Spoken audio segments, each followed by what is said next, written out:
ভাইজান সামনের মাসে আমার ফাইনাল পরীক্ষা। পরীক্ষা আমি কি করব? ফর্ম ফিল আপ করা লাগবে। কয় টাকা লাগবে? 9-10 হাজার। এত টাকা আমার কাছে দেওয়া সম্ভব না। ভাইজান আমি যদি ফর্ম ফিল আপটা না করতে পারি তাহলে এবার পরীক্ষাটা দিতে পারবো? যতদিন পারছি দিয়েছি তো, এখন আমার সামর্থ্য নেই, এখন আমি আর দিতে পারবো না। ভাবতেছি এবারের ফাইনালটা দিয়ে পড়াশোনায় বন্ধ করে দিই। কোন রকম এবারের ফর্ম ফিল আপের টাকাটা হইলে না না, পড়াশোনা তোমার বন্ধ করা লাগবে না। বিয়ে বিয়ে দিয়ে সব পড়ো, মাথার উপরে তো বড় ভাই আছে। হ্যালো, না খাও তোমরা। আবির, তোমার যদি টাকা লাগে তুমি আমার কাছ থেকে নিবা। আমার আব্বা যেই টাকা দেয় সেই টাকা খরচ করার পর আরো 3 জন পড়াশোনা করতে পারবো। তোমার কাছ থেকে টাকা নিলে তো সেই টাকার ফেরত নেও না। এইটা কেমন কথা? আমি কি তোমার ধার দেয় যে ফেরত নিমু? মার বয়স্ক ভাতার টাকা দিয়ে যে ফর্ম ফিল আপ করবা, তখন নিজের কাছে ছোট লাগবো না? কি কথা কও না কেন? লাগবে না, লাগবে। মার কাছ থেকে কত টাকা নিছো? 2500। ধরো এই টাকাটা রাখো, এত টাকা দিয়ে আমি কি করবো? ফর্ম ফিল আপ করবা। ফর্ম ফিল আপ করতে তো এত টাকা লাগবে না। না লাগবে, এই টাকাটা বাঁচবো, এটা দিয়া একটা সুন্দর জামা কাপড় কিনি হয়েছে। আর ইমোশনাল হওয়া লাগবে না, আমি তো আছি নাকি? মা কি কইবা কও? তোর ভাই ব্যবসাটা ভালো চলতেছে না, তোর যে জমি বড় অংশটুক একটু পেছে দিতে পারে, তাহলে তোর ভাই ব্যবসাটা একটু বড় হইব, আমরা সবাই ভালো থাকবো। এতে এত গারানোর কি আছে? ভাইজান কি আমার জন্য কম করতেছে? সম্পত্তিতে কি করো?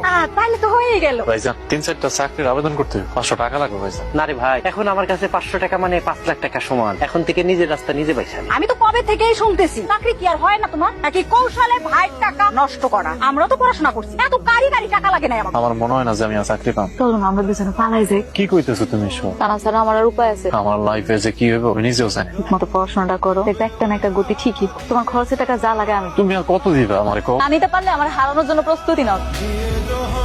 জানো তোমার এত দামি ওষুধ কেনার টাকা তুই কই পাইলি? কই পাই বাবা, তোমার ব্যবসা টাকা থেকে টাকা চুরি করছে। কিরে আবি, তোর ভাবি যা কইতেছে তা কি সত্য? ভাইজান তুমিও আমার চোর কইতেছো? এত টাকা তুই কই পাইলি? তোমার ব্যবসার জন্য নিজের বাপের জমি হাসি মুখে তোমার লেখা দিলাম, যাতে করে তোমার ব্যবসাটা ভালো হয়। নিজের পড়াশোনা বাদ দিয়া তোমার দোকানে যেয়ে সময় দিতেছি, আর তুমি আমার চোর বানাই দিলা। চুরি না করলে তো এত টাকা পাওয়া সম্ভব না। টাকা আমার ময়না। ময়না? কি ময়না? কিছু না, আমি একজনের কাছ থেকে আনছি। দেখছো দেখছো, আমি কইছি না টাকা চুরি করছে। আমি চুরি করছি, আমি একজন চোর। যাও পুলিশ আইনা আমার ধরে দাও। বাবা, তোর খুব কষ্ট হইতেছে বাজার। না মা, তোর ভাই যেমন পোল্ট্রি খাই বাবা, চিন্তা করিনি তোর সম্পত্তি গুলো খারাপ হয়ে রাস্তা পড়াশোনা বন্ধ করে দিল বাবা। কপালে লিখন থাকলে কি আর করবো কও? তুমি এগুলো নিয়ে চিন্তা করো না, যাও।